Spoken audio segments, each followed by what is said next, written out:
To me, nothing quite says fall until that moment when my favorite drink, the pumpkin spice latte, arrives at my coffee shop.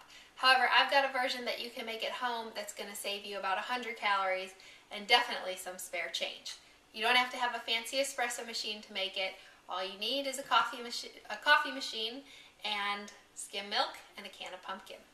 So we're going to start with canned pumpkin. You can find this in the baking aisle. It's usually with the other pie fillings, and it is actually around year-round, but right now it usually goes on sale, so if you like this, this is a good time of year to stock up on it. You're going to start with 2 tablespoons of canned pumpkin, and you're going to be adding that into 1 cup of skim milk. Now, to make your latte, I highly recommend that you use a container for your milk that's going to give your milk room to double. It's going to grow in size when you steam it, so you want to leave lots of extra space, or you're going to be wiping milk out of your microwave, as I've learned from experience. So just start with 2 tablespoons of pumpkin into your milk. And I've already made a mess. This is typical. And you just want to stir that up, kind of blend it together. It should turn kind of a nice orangey color. Now, the pumpkin itself only is about 7 calories per tablespoon, so you can add really as much pumpkin as you want to this latte, depending on how strong a taste you like, without adding a lot of calories. All the calories in this latte just come from the skim milk, so 90 calories per cup, and I used 2 tablespoons of pumpkin, about 14 calories. So right there, that's all you're going to have in here.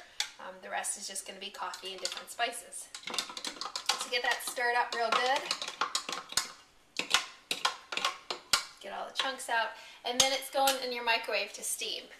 Now it takes about 2 minutes to steam, although you want to keep an eye on it because you want to catch it right before it doubles over the top of your container, really just so you don't have to clean it. There's no other specific reason than that. If you really want a good authentic latte taste, you can actually boil it on your stove top, just kind of bring it to a rolling froth, and it's just the most perfect crystallized sugar taste. It really sweetens the taste of the milk, but I find this a little bit shorter, sweeter, and easier to clean up, and it's a pretty good taste as well. So you can do the microwave fine as well.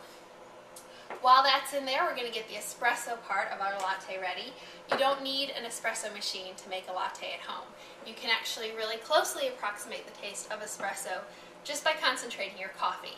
So for instance, I use 1 scoop of coffee to make a cup of coffee. So in this case, for my espresso, I've done 2 scoops for a cup of coffee. And I'm actually only going to use about 1/4 to 1/2 of a cup just to kind of keep it that authentic espresso to milk balance. But it's up to you how much you want to use. So just double the amount of coffee that you use per 1 cup to get an espresso taste. So I'm going to fill up my mug. I'm doing probably about 1/3 of a cup this morning. Now, a lot of people don't realize that pumpkin is a nutritional powerhouse. It's really high in beta-carotene, which is really good for your eyes, and potassium, which is great for your blood pressure, as well as fiber, which helps keep you full when you're on a low-calorie diet, as well as numerous other health benefits. So not only is this recipe really tasty, but pumpkin is a really nutritious food as well. To your coffee, you're going to add just 1 packet of sweetener and a little bit of pumpkin pie spice.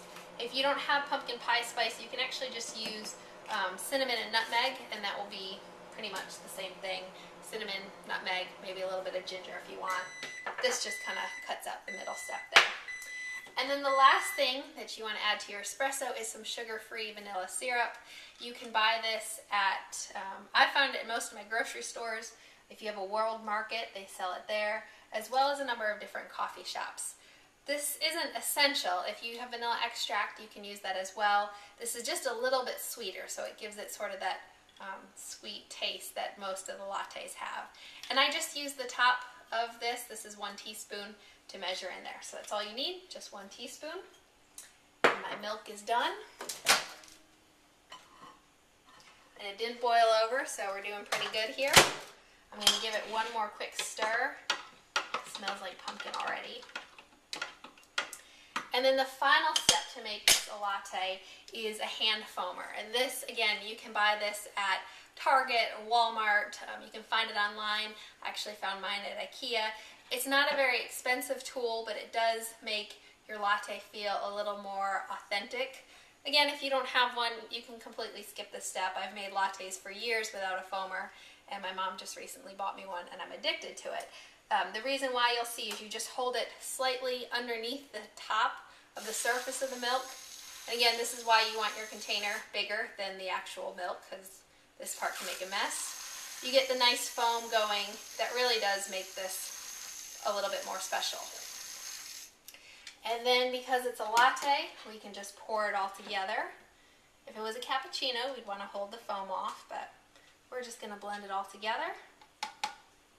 And that's it. It took me about 2.5 minutes to make my pumpkin spice latte. It has a little bit less than 120 calories and was much more inexpensive than my regular habit of driving to the coffee shop. Now you're probably wondering what you're going to do with all this pumpkin, unless you're going to make a whole bunch of lattes. There's a number of different recipes that you can use pumpkin in. For instance, you could add it to your oatmeal, put a little sprinkle of cinnamon. It's a great way to flavor up your oatmeal and add some extra vitamin A and fiber as well. Or there's a number of different recipes online, including pasta dishes or meat dishes that use pumpkin as a complement to them as well. What I did with the rest of mine, I made pumpkin cookies. These are my sister's favorite cookies, and since her birthday's on Halloween, I like to indulge her with them. So this is what I'm going to be having my latte with, and if you want the recipe, they are on my blog at megklein.com. So I hope you enjoy your pumpkin spice latte, and maybe a little cookie to go along with it.